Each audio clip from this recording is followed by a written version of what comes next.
What's wrong with the stupid TV? There's nothing to watch. Oops, never mind. I found something. All right, welcome to the Last Rewind, doing a retrospect of what happened on Wrestlemania Night 1. Make sure, do one more thing. Make sure here we go. I know I was. All right, there we go. I had to fix my mic so you can hear me a little bit. I got a little bit of, I don't know, laryngitis or something, so it might be harder to hear me, but I will try my best to carry the boat across the seas for me. Gotcha. You know, if you have to leave me, if I have to get off of the door of the Titanic while floating in the water and leave you alive, carry on without me. Just remember me, though. You will be remembered. I don't know about this WrestleMania Night 1, but you will be remembered. Okay. Let's see. I'm trying to make sure I didn't miss anything at the beginning. I got in kind of late. Was the Jey Uso match? What was the match before that? Was there a match before that one? That was the first one. That was the first one. Okay, so I didn't miss nothing there. Talk about main event. Oh, maybe I did. Okay. All right, so World Heavyweight Championship match. Jey Uso versus Gunther, who's had the belt, I'm not sure for how long, a year now? Is it a year exactly? About a year. Did he win at WrestleMania last year? Or was it before that?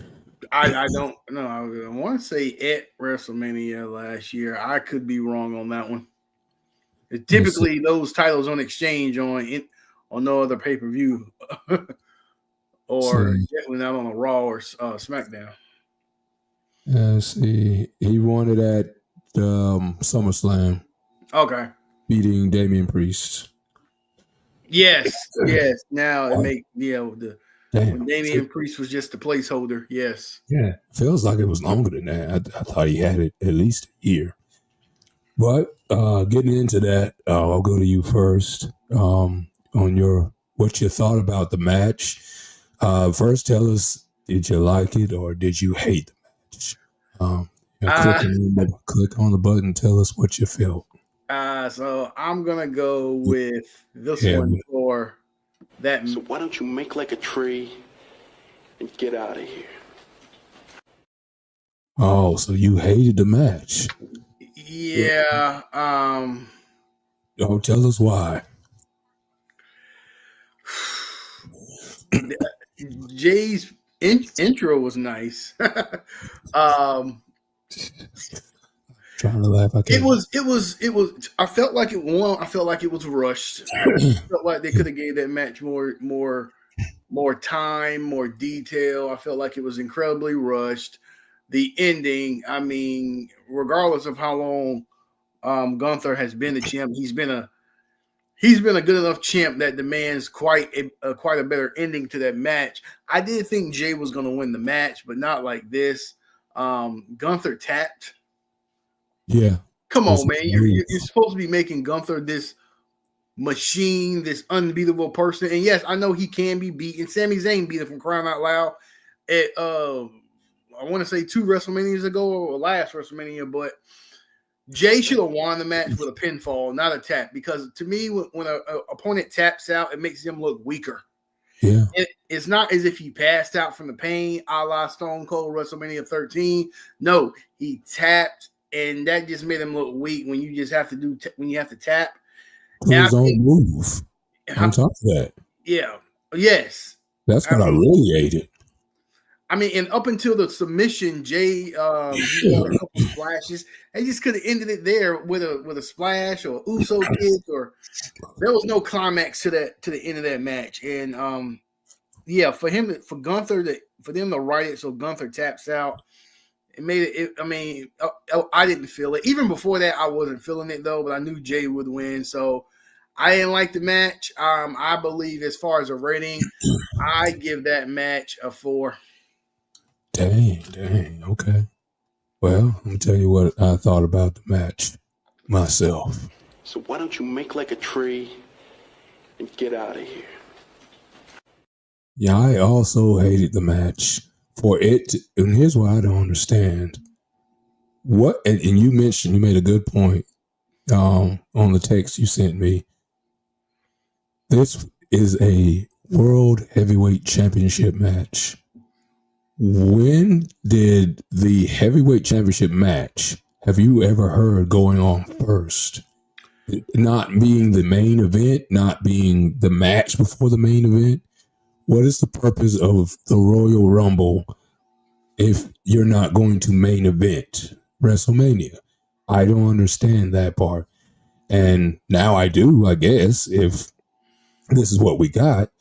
To me, what this match further showed me is I don't think Jey Uso can carry the company on his back. I don't think he'll be a long-term champion. To me, he looks like a placeholder for now, even though we didn't need a placeholder. I think Gunther should have won the match and continued his streak until another opponent came by, or until Jey Uso lost maybe one or two more times, building up even more anticipation for him getting the big win, maybe getting the win at SummerSlam. But I think I still think it was too early for him to win this WrestleMania match. And like you said, it just seems like it was some lazy details within the match. He did the Hulk Hogan comeback where, things weren't hurting him after a while, and he was laughing as he was getting chopped. Like, okay, whatever. The splashes, he did all his finishers several times over.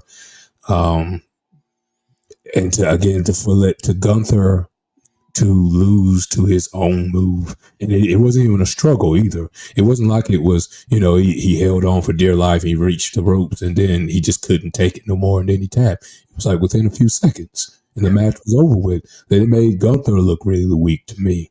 And of course, it made Jey Uso look good.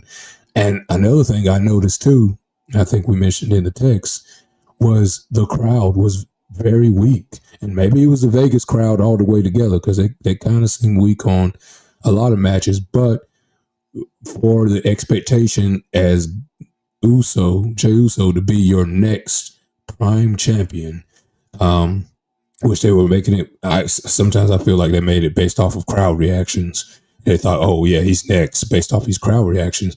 He didn't have that night. And you can't blame it on fatigue because it was early that night. So the crowd wasn't fatigued yet. First match. Yeah, it was not a good look for Jey. You just said it. He's not gonna hold the belt long. He's a placeholder. I think they wanted to give Jey the night, but they wanted to give Jey the night, but he's not gonna have a long run with that belt. The overall ending of the match just didn't sit well with me. Again, there's a way for Jey to win that match and not make Gunther look so weak. Yeah. Therefore, when Gunther goes for his rematch, he doesn't look as defeated. If he goes for his rematch, they got the you tapped out, you tapped that chants are probably going to start, and it's not a good look. I've always been opposed to a big name guy on the big stage tapping out because it dramatically lessens their character, in my opinion. Yeah, there's a big way to lose a match, and it strengthens the character. And there's a way to lose the match where it defrauds your character going forward. And I felt like this defrauded him, Gunther, going forward. That's why I referenced, Stone Cold and Bret Hart match in 13, because while Stone Cold got beat, he didn't tap, he passed out. And that shows his toughness. And maybe they should have did that with Gunther just to at least show your toughness that you refuse to tap out. But I give it a 4. Not a good match.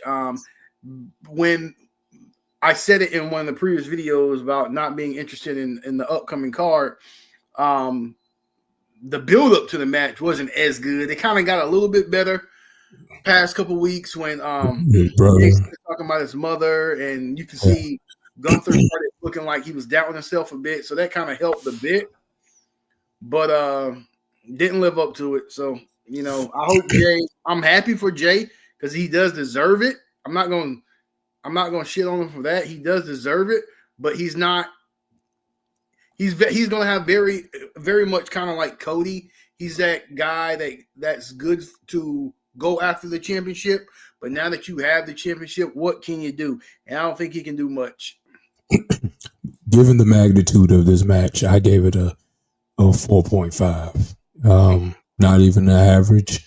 And if this was a regular first match as we've seen in previous WrestleManias or any pay-per-view, the warm-up match to kind of get the crowd warmed up, then maybe I would have gave it a 6, maybe a 6.5 or something. But this being the top of the top, I have to give it a 4.5. And going back, before we leave off this match, going back on Jay's history, let's take that into consideration. He was a right-hand man. He was the start of the bloodline with Roman Reigns. He was just Roman Reigns' little slave, if you will. So now that he finally got his moment, and for his moment to be this, it just wasn't there. That's true. Now, I guess going forward, if we are going to talk about anything with the storyline, I guess this adds to the tribe now. And one of the tribe has a belt within the mist. So I guess they're probably going to one day add that to a storyline going back and forth with Roman Reigns. Yeah. Being tribal chief, and this guy is now world heavyweight champ. And technically right now, Reigns does not have a title, so they may play into that. Right. All right, so let's get into the next match. Next match was the New Day and the War Raiders. All right, what did you think about that match? With this match, I'm okay. I didn't like it. So why don't you make like a tree and get out of here? All right, you didn't like it. Okay. I didn't like it because there was missed opportunity in this match. There was a missed opportunity to make the New Day even more hated and incorporate Big E somehow, some way. We know he was in the building. He's on the post.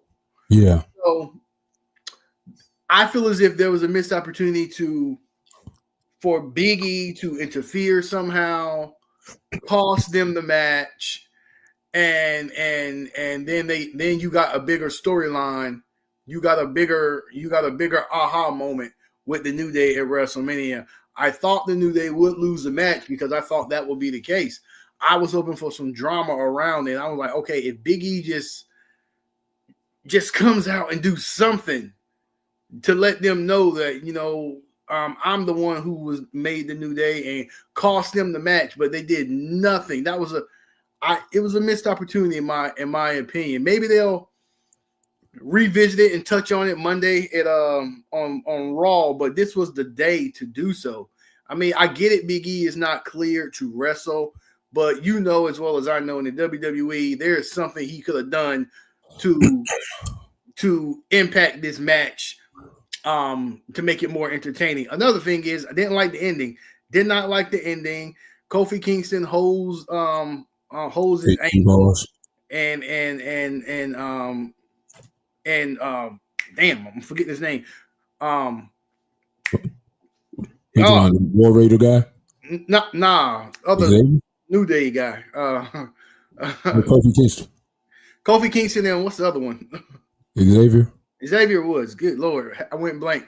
But Kofi holds his ankle, and Xavier Woods, there it is. He gets the 1, 2, 3. They could have ended that match a bit better.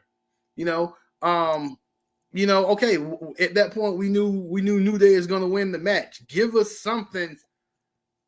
Take the term they use is going home, taking us home. Take us home with something climactic, and I am excited for this though. Although I wasn't impressed with the match, I do want to see where Kofi and Xavier go being heels with the titles, because previously when they had the titles, they were good guys. I want to see how they are as a heel with the title. Hopefully, we can get some Big E incorporated things with that. So I'm excited to see them as heels with the title. Okay, well, let's see. What did I think about the match? So why don't you make like a tree and get out of here? Yeah, I didn't give the match much thought. I'm impressed, as I'm always, with the War Raiders' athletic ability. That is one thing that I did love about the match, is their athletic ability being at their size. But the pacing was just very slow to me, coming from the New Day. I'm not really that excited about the New Day storyline going forward, but then again, I've never really been a huge New Day fan, except when I guess they're doing comedy and such. And that's when Big E was a part of it as well. Mm-hmm. I just don't buy them as heels going forward. I mean, I guess they're going to be the cowardly heel tag team, where they're going, lie, cheat, and steal, whatever, to get the win. But maybe it was time for the belt to come off of the War Raiders. And this was by this point, the second title change at the very beginning of the night. So it was like, dang, we're changing a lot of titles very quickly already. But if I had to give it a rating, I would have probably on the dot gave it a 5. Yeah, I didn't give it a rating when I was speaking, and if I had to give that match a rating, I gave it another 4. Just missed opportunity with the incorporation of Big E. Okay. All right. Well, here's another one that you were looking forward to. Jade Cargill versus Naomi. So what did you think about this match? I liked it, or now can you dig that, sucker? All right. You liked the match, all right. I liked the match, and I didn't think I would like the match. And I'm gonna tell you why I liked the match. One word: Naomi. What? Naomi lost, and I knew Naomi was going to lose this match from when it was announced on the card. But in Naomi's defeat, she lost the match, but she won the night for me as it relates to that match. The entrance, the character change, the character development in her heel status, the scowl on her face, the beatdown she gave Jade. Jade just won. The overall how she carried Jade in that match for starters. She carried Jade in that match. She made that match entertaining. The pace that she developed in that match. Naomi carried that match. Naomi made that match watchable, and I liked it because of what Naomi brought to that match. So I gave that match, as far as a rating, I gave it a 7. And at that point, it was the best match on the card up until then. So Jade can thank Naomi for making that a watchable match and having her get the win. Okay. All right. Did I like it or hate it? Now can you dig that, sucker? All right. Yeah, I agree with most of the sentiments you had to lay out there. Naomi carried Jade in that match. Jade Cargill, I think her text to you was her pacing needs to speed up. She doesn't move fast enough from move to move, either on offense or defense. If that is the one big critique I have of her. And I think a lot of that she's carrying over from being a part of the AEW talent, not getting the proper talent training. She's like Lex Luger, and he just went into the Hall of Fame too. But she's like Lex Luger in the beginning. Lex Luger didn't know a thing about wrestling, but he had a great body, and Vince McMahon loved it. Well, I don't think Vince ended up bringing Jade in at the time. I think Triple H brought Jade in, but same difference. And she has an amazing body as far as wrestling body is concerned in the women's division. And yeah, you are correct. Yeah, Naomi carried her in that match, but some of the feats of strength that I saw from Jade tonight, she was no slouch on that. She did some amazing moves. Yeah, she put on Naomi, and only because Naomi knew how to take them and put herself in position to take them, they looked even more crisp and just great and devastating when she finally put them on them. So again, kudos to Naomi for that. But Jade is still green.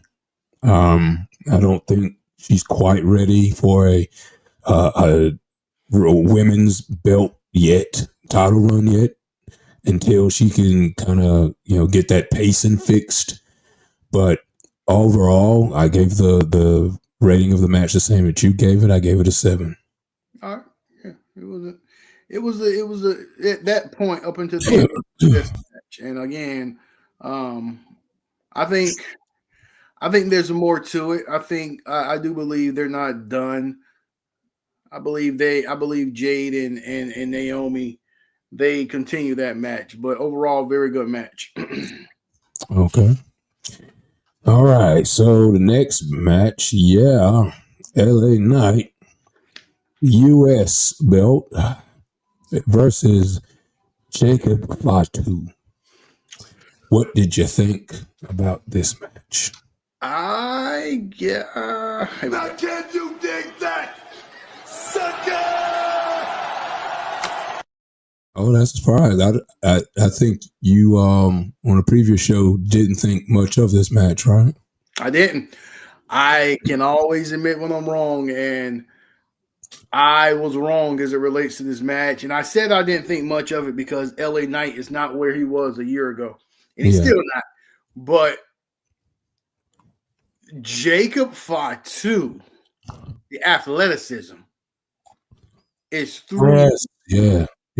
It's through the roof. I'm talking, this is a big man on the top rope doing dives and Samoan drops and swanton bombs. He's running the ropes. He's quick. His athleticism was through the roof. That got me. That was a selling point. The crowd was into this match. Yes. The crowd made this match better. It's like the crowd woke up for this match all of a sudden, and the crowd made this match better. I was okay with the ending. I was. I felt as if it was proper. I did think although I didn't think it was going to be a good match. I did predict that Jacob Fatu would win, and he did. So I think with Jacob Fatu's athleticism and the crowd, that match all the more better. And as far as rating it, I gave that match a 7.5. Just LA Knight had some good moments in it, but to me, Jacob Fatu and the crowd were the key ingredients to making that match what it was. Okay, 7.5. Liked it.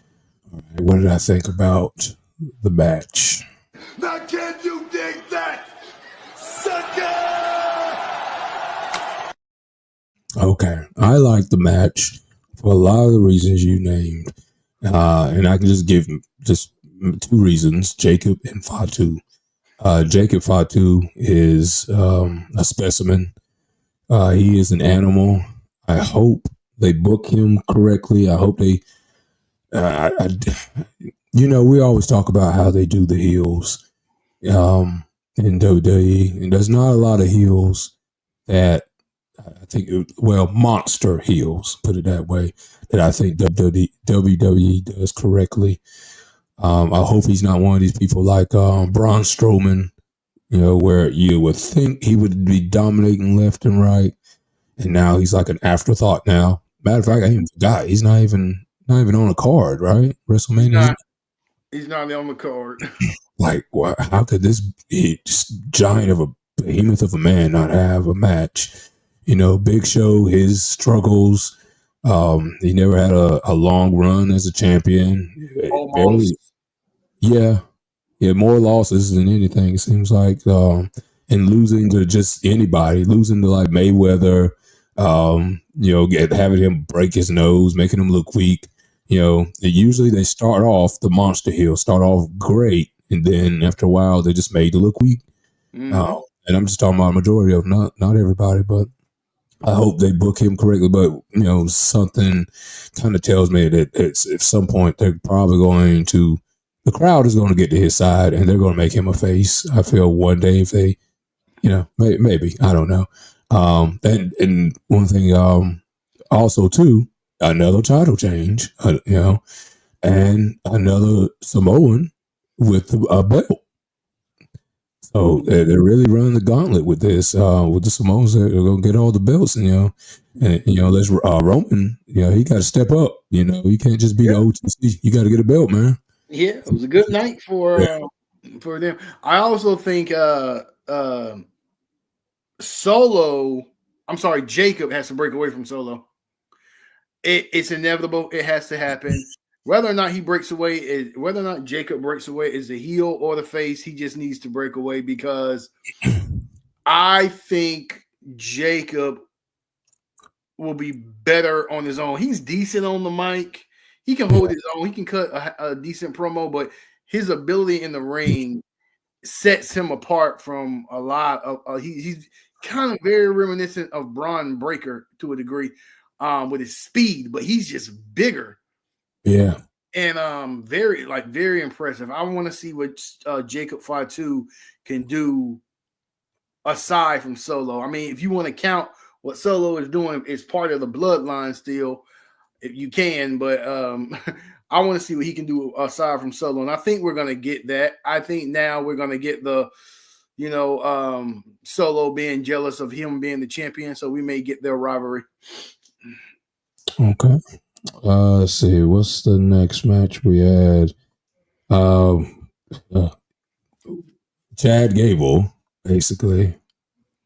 What was his wrestling name now? He was under the disguise as El Grande Americano. El Grande Americano. Well, no, it's not him. So yeah, never mind. And it was supposed to be versus Rey Mysterio, correct? Yep. Supposed to be. I guess he got injured beforehand. Yeah. But it ended up being a match versus Ray Phoenix, another departure from AEW. A guy with him and Penta. Yeah. Were tag team champs in AEW. That, man, I remember when they first got together, they had one of the best tag team matches I've ever seen. And I don't speak that like I remember the TLC matches and the Hart Foundation matches and stuff like that, and the Dudley Boys. They had one of the best matches I've ever seen in AEW. AEW dropped the ball on it again with tremendous talent and let them depart to come over to WWE, which is also why I'm a little bit disappointed because, well, I won't go into the spiel. I'll let you go first. You tell me what you thought of the match, you hated or you liked it. Oh, man, this was an easy one. So why don't you make like a tree and get out of here? Ooh, you hated the match. Yeah, I didn't like it. It was nothing for me on that match. One, I was at least excited to see Rey Mysterio, but then it's announced that Rey Mysterio isn't even gonna be in the match, so that made me dislike it even more.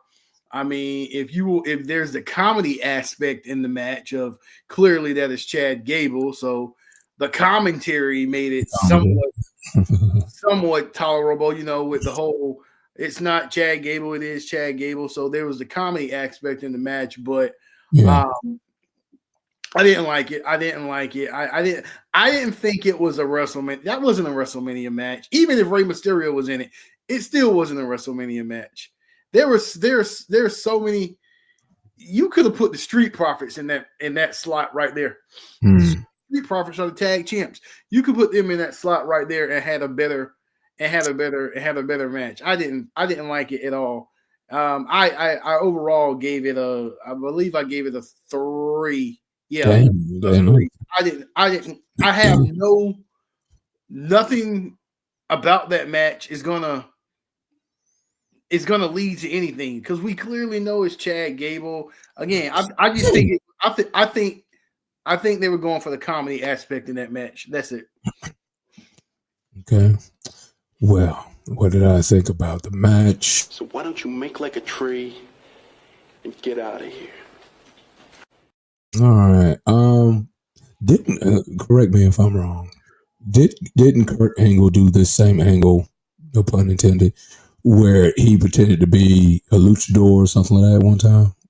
I don't know if it was a luchador, but I do know he did Oh, something along the lines as disguising himself as another wearing a character mask or something, under a right? mask. Yeah, And yeah, he did. And you know, Chad Gable ain't nothing but to me Kurt Angle. I mean, his move yeah. list is very a la Kurt Angle. Okay. But yes, Kurt Angle did do something like that a couple years back. Well, it was. You're right. It doesn't quite seem like a WrestleMania match. I mean, they did what they had to do, I guess, to replace Rey Mysterio. I don't know when he exactly got scratched. Was it today? When he think the injury was bad enough not to do a match tonight? I found out right before the match, right I did before Ray Phoenix was coming down the aisle for the match. They basically announced it then. Yeah, that's when I found out. So there was no storyline behind this, besides Chad Gable's storyline. Being the whatever luchador.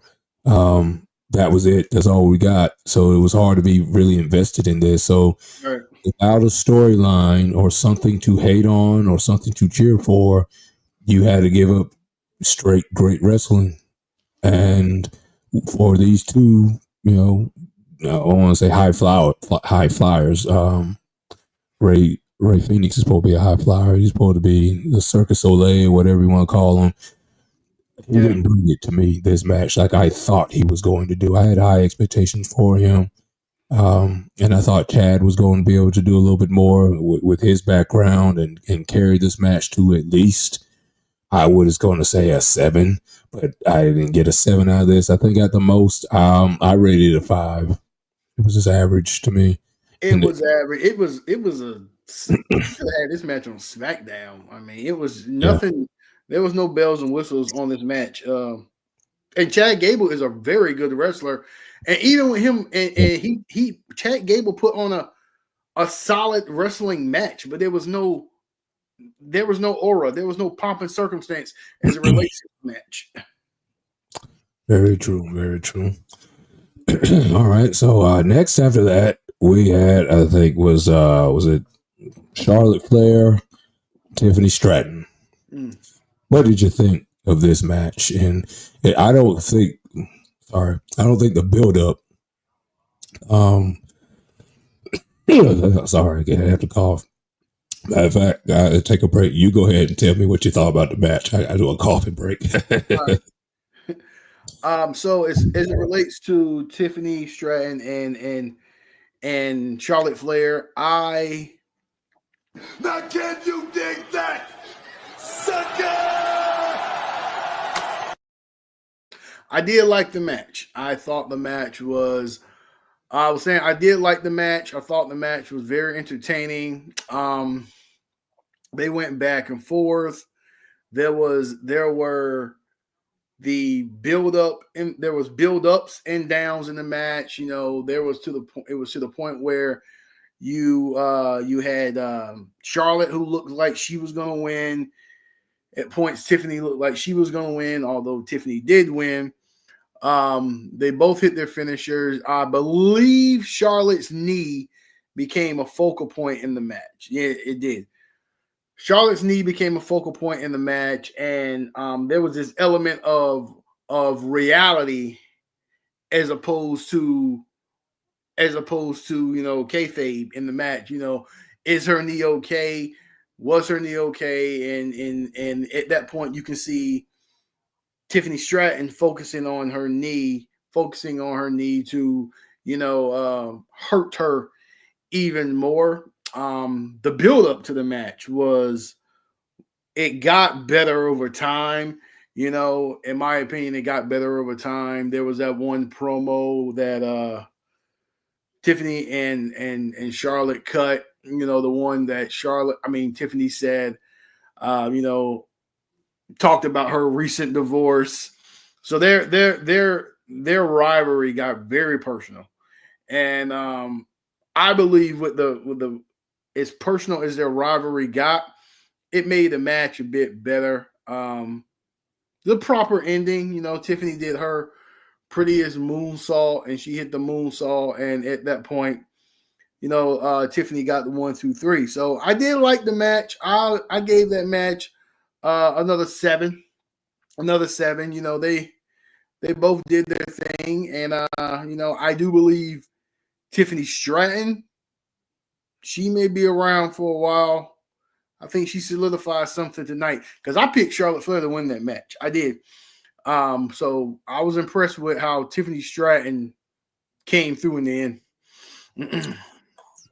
Let me see if I can do this without coughing up my lung. All right. Did I like or hate the match? Now can you dig that? Sucker! Okay. I was going to say what I was trying to say before my lung fell out.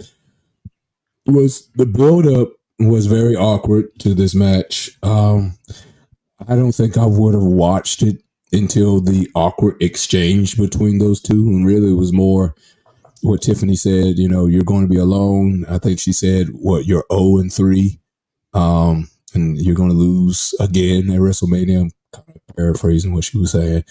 And then Charlotte awkwardly after say that, well, you know, how come what's his face is in my DMs, which did not sound scripted. It sounded like panic attack. Let me hurry up and say something so I don't look so bad.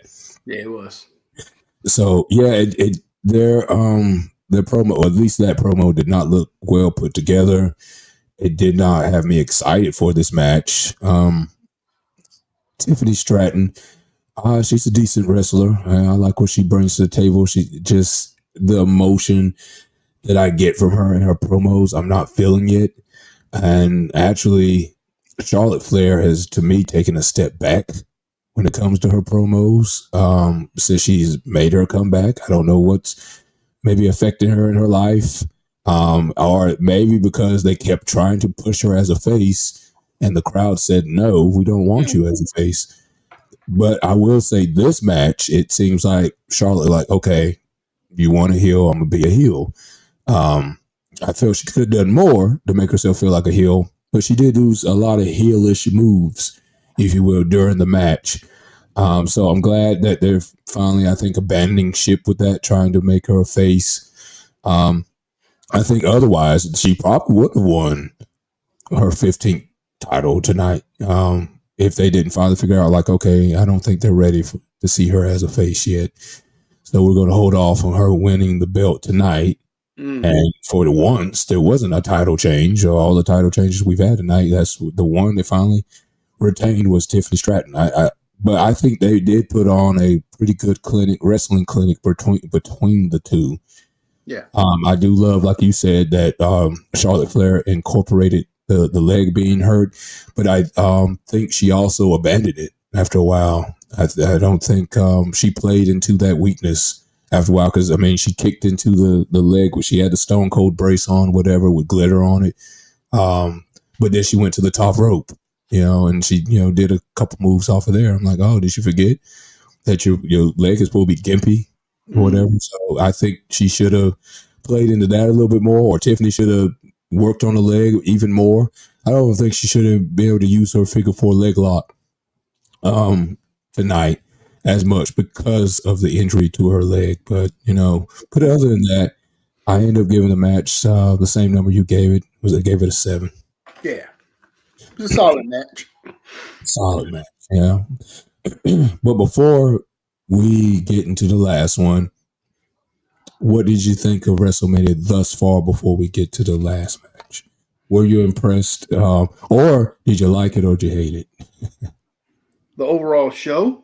So far before we get to the last match, yeah, did you like it? Or did you right. Up until, you know, before the last match,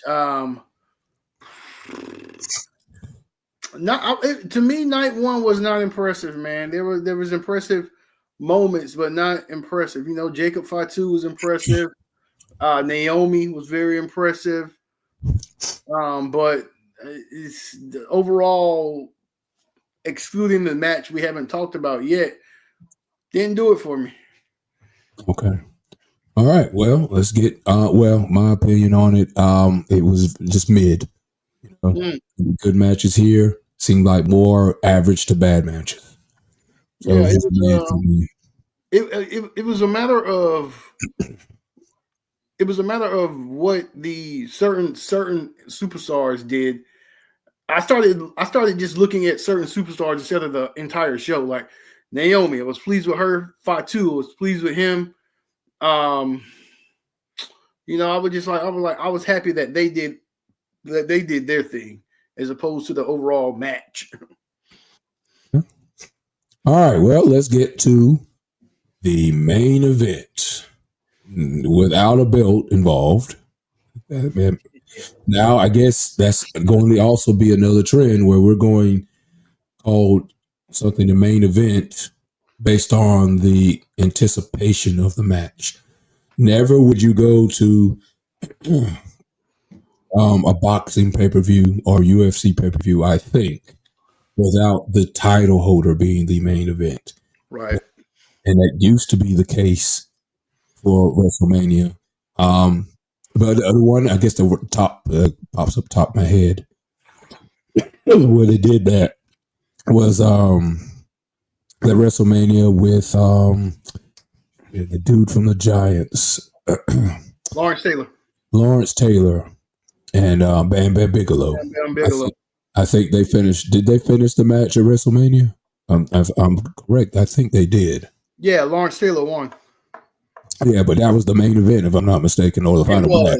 It was the main event because, memory serves correct, I believe Salt and Pepper walked him through the ring. Yeah, I got to rewatch that. I forgot about that. Well, I guess it's not unprecedented, but they at least performed for him. That was his interest music.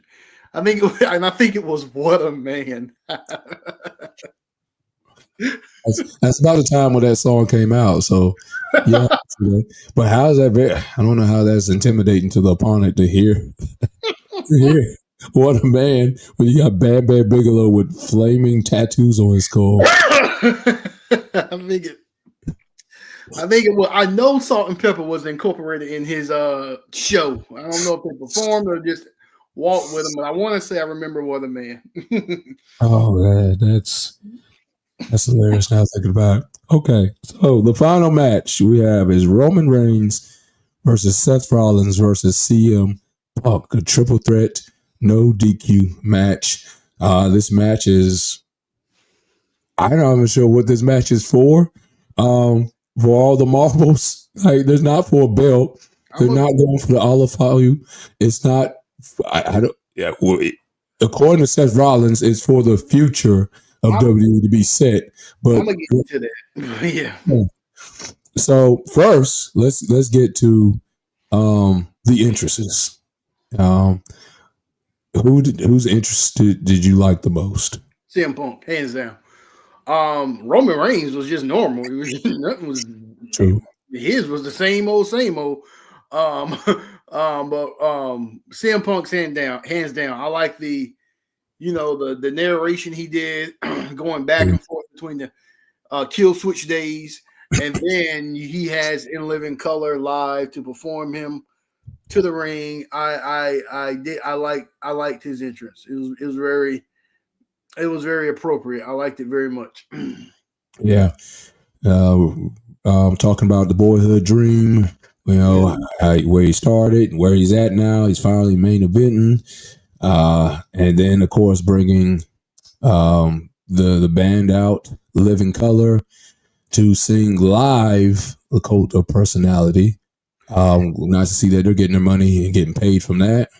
And I've been waiting for that since he started using that song. I knew at some point in his career he was gonna use them at a big pay-per-view, and like this is what it was. So that was a good that was good to see. I like Seth Rollins' interest too, though. I did like the switch from the dark black, whatever he had on, Missy Elliott outfit. I don't know what he had on, but Yeah, he was going for the Jesus look. yeah, Because his shades had thorns in it. okay, you noticed that too. Yeah, his shades had thorns like The crown of thorn, crown. yeah. So, and he had all white, kind of a la Shawn Michaels. Yeah, I was thinking the same thing. But no, he was going for the Jesus look, and I liked his too. But CM Punk's was better. And again, Roman's was just his normal entrance. Yeah, people still love his entrance. All right, well, tell me, what did you like or did you hate this match? Okay. Now can you dig that, sucker? All right, you like the match? Tell us I liked why. the match. It was good, predictable but good. Everything I predicted about this match. I predicted Paul Heyman would turn on CM Punk and Roman Reigns and side with Seth, and I predicted Seth would win because of that, and it was everything exactly as I predicted. So while it was predictable, it was still a good match as to how it came about. You know, you got Paul Heyman sitting in the corner looking confused the entire time, or his doubting where his loyalty lies. You know, there's the Shield scenario where, you know, at 2 points in the match, Seth tried to team up with Roman to take out Punk. You need to get rid of this guy. Yeah. He doesn't belong here. He was trying to like form an alliance with Roman, and Roman was like not having it. You know, then there's that whole, you know, hit Seth in the back with the chair because Seth did it to Roman years ago. They played that into it. The finishers, you know, the finishers were on point. So you got three professionals in Roman, Punk, and Seth who can carry a match and make each other look good. And that's what they did. They made each other look good. It was a good match. But to your point, what was this match for? Like, there's no number one contender. There's no belt. Roman has the Ulafala. What was it? Paul Heyman? Was it for Paul Heyman? Who gets Paul Heyman as the manager? Yeah. But you know, I mean, you probably won't see Roman for a while. You probably won't see Roman for a while. You will see Seth and Punk, but you probably won't see Roman for a while. So what was this match for other than being a main event at WrestleMania? I can't call it unless somehow they incorporate what happened in this match to Cody and Cena tomorrow, but I doubt it. But I don't know. I can't see what this match was for other than sheer entertainment. And like you said, Seth was like, it's going to be the platform of how the future lays out. But all three of them are already well established. All three of them don't need a belt to be the guy. So, I mean, it was just a matter of having a match. I mean, I get all three of them didn't like each other. Going back to one of my previous videos, what would have made this match a lot better is if Drew McIntyre was in it. I think the incorporation of Drew McIntyre in this match makes it a lot better because at that point, you have an actual heel who hates all three of them. Yeah. But still a good match. Still a good match. I did give it a 9. I gave it a 9 because I do feel as if what would be remembered in this match is the backstabbing coming from Paul Heyman, and the fact that he's now sided with Seth and Seth won the match. So I wasn't disappointed in the match. I just knew what was going to happen. Okay. Did I like or did I hate this match? Now can you dig that, sucker? Yeah, this is a very strange match. For one, as you kind of mentioned, these were all basically faces. No matter how many matches they've tried to, I guess, make us hate Seth Rollins going up against CM Punk, right, or hate Roman Reigns going up against Seth Rollins. Well, or hate Seth Rollins going up against Roman Reigns. people were still cheering for Seth Rollins. There was not really any boos. There was some light boos here and there, but there was no overwhelming favorite as far as the crowd is concerned. Everyone was liked. Everyone got their CM Punk chant, Roman Reigns chant, Seth Rollins chant as they do in his entrance. So, yeah, what were they fighting for? And it seems like it was for the services of Paul Heyman. And as I told you, and you said, I picked Seth Rollins was going to end up winning. I thought Seth Rollins is the only one Paul Heyman hasn't worked with like that.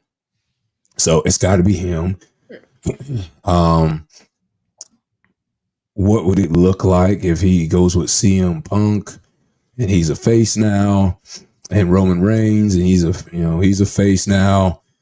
I didn't see how that was going to work with Paul Heyman staying with both of them. He's gotten a little stale, I think.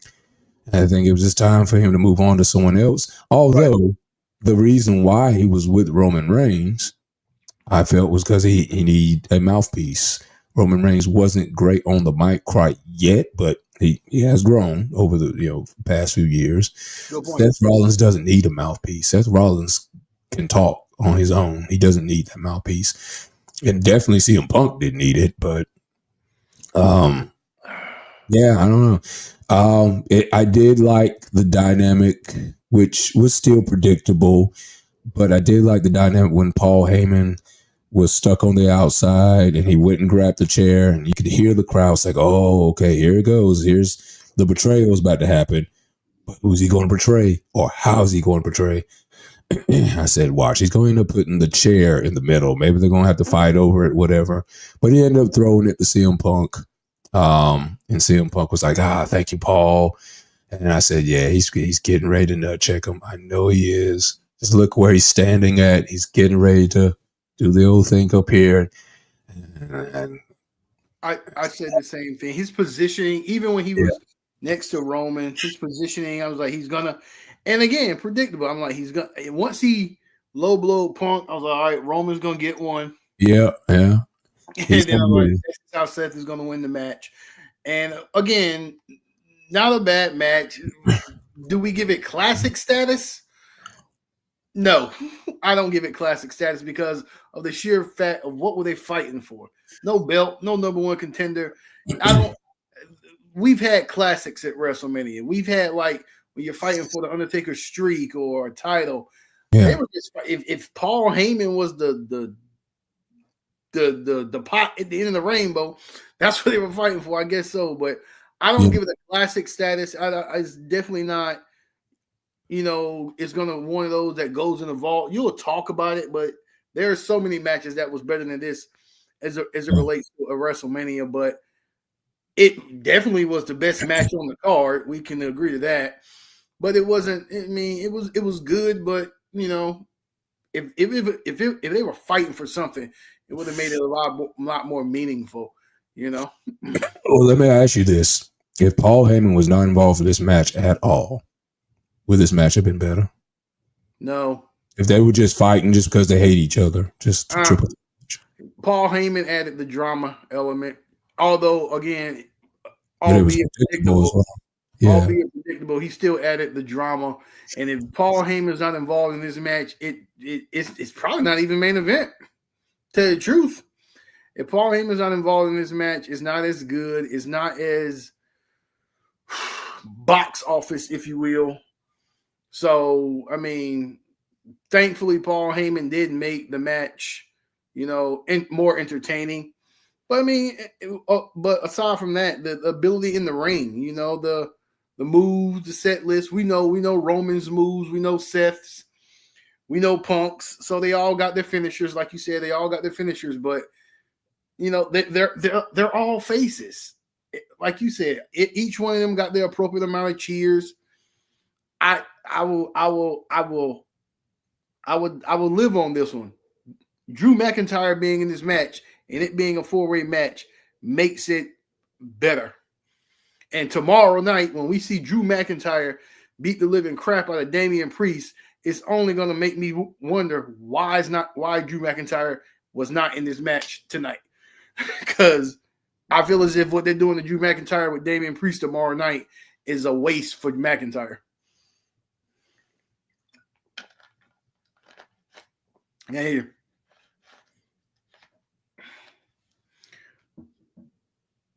Yeah, but looks like Red's having some technical difficulties, you guys. But overall, going back, that match was very mid. Still can't hear you, man. But overall, not mid, but the match was good. But that was one. That was night one of WrestleMania. So, I didn't even like make it a big deal. I watched it alone. I was texting Red in between. Yeah, I got you. Okay. I was letting them that's night one of WrestleMania, and you know how back in the day you make WrestleMania a big deal, party. Like right now, WrestleMania it's not as eventful, if you will, as it once was. And I do believe it's because of matches like the quote unquote main event. Wow, that was a good match. Predictable as it is, that's what we got. And I liked it, but I got a feeling that's how Cody and Cena is going to be tomorrow. Good. Not as much predictable as this one, because I think Rock is going to show up and do something. But this one was all predictable. We knew everyone who was watching this match knew what was going to happen. Well, let me go. I was going to say before I got cut off, my mic cut off. I was slightly disagreeing. If Heyman was not involved, I think the match would have been better. Because it became predictable.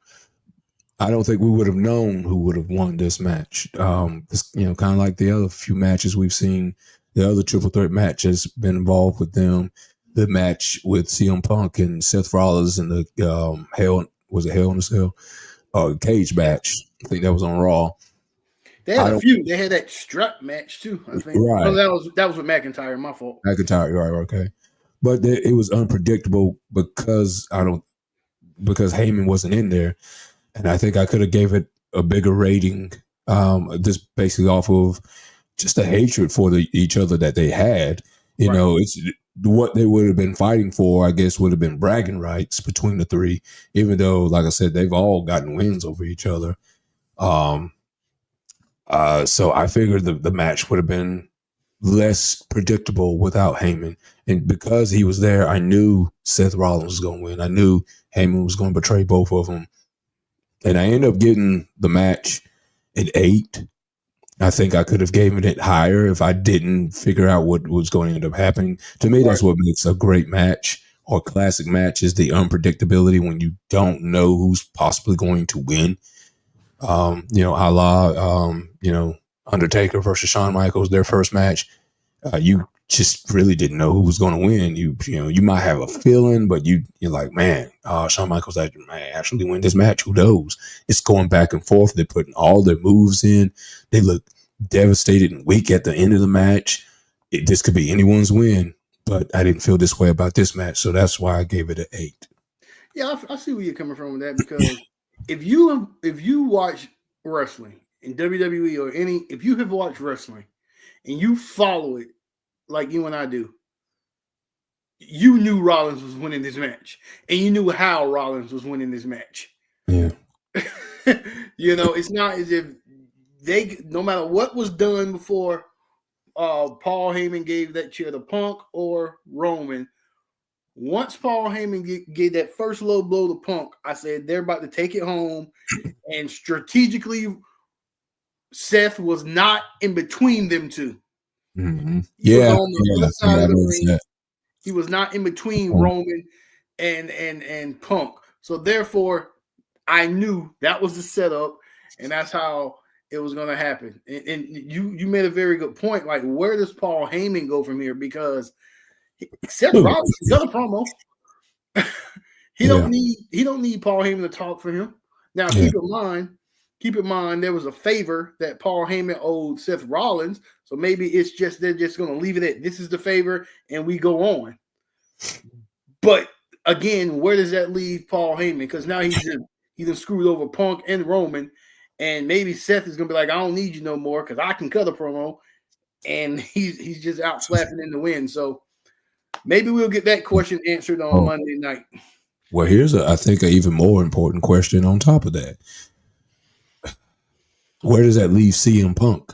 And the answer should be simple, but because my answer would be, oh, okay, so this starts a new rivalry with Seth Rollins, but we've already seen this for a whole year. Aren't we tired of this by now? So does Seth Rollins move his target to someone else, or to see? It was supposed to be. I thought it was supposed to end really like during that cage match. Mm-hmm. I think it was Madison Square Garden on Raw. I thought that was it. I thought, okay, we will finally move on from this. Actually, the match before that they had on a pay-per-view, I think. I said, okay, this is going to be the end, but kept going. I said, okay, you're incorporating Seth Rollins, CM Punk, and Roman Reigns. So, okay, maybe this got a little bit more juice to squeeze out. So are we now? I mean, this would make sense, because Paul Heyman betrayed CM Punk. But damn, we got another few months or so of CM Punk and Seth Rollins? I hope not because it's getting stale. I mean, they've been going at it since CM Punk came back at Survivor Series, 2 years ago? Yeah. So hard to believe it was 2 years. Yeah. So it's getting stale. Yeah. I think the outcome of Cody and Cena has relevance to those three as to where they go, as to where Punk goes, Roman goes, and Seth goes. I think Cena and Cody's match is gonna be relevant for those three as well, especially Punk. Punk got another title run in him. And Cena's gonna win tomorrow. There's your Punk Cena, and I think we may go that route. I think Punk. I can't prove it, but I think he had to show that he could compete for a year because Punk has been very injury prone. When he came back to AEW and in his first year with WWE, tore his tricep muscles. I think at Royal Rumble. And it's like, oh, we don't know if we can put the belt on you, man, because we don't know if you can stay healthy past a few months. And I think this was a year that he has proven that he can remain healthy. Maybe he had to take his bumps and toughen up his skin a little bit. But I think, a title has to be in the future for him. I also think this year was more the health situation for Punk. Also, I think it was more of a, can we trust you, Punk, enough to put the title back on you? We know what you did 10 years ago. We know your reputation from AEW. So while the hatchet has been buried between Punk and Triple H is still a businessman. I believe it was a matter of, can we trust you? Because if we put the title back on you, Punk, you can't be the 2011 Punk anymore. Vince ain't here. You can't be pissed off at the whole company anymore. It's a different era. We're on a different brand. So can we trust you enough to put the belt back on you? So I think that played a part as well. I'm gonna tell you one thing. I did predict, and I'm disappointed it didn't happen. Was Brock Lesnar coming back? I was like, this is a perfect opportunity for Brock Lesnar to come back because now you got all our eyes on Reigns, Punk, and Rollins. And the other Paul Heyman guy would be Lesnar. We haven't seen him in years. Perfect opportunity for him to come back. That was, and I don't know what. I mean, it could have just been a matter of him coming out and F5 and everybody. Yeah. And leaving the audience like, why did he do that? But the fact that he's a Paul Heyman guy, that would have been at least more, entertainment for the match. It would have given another element of what's going on, but that didn't happen either. And that was the one return I thought we were going to get, or we may get it on Monday night.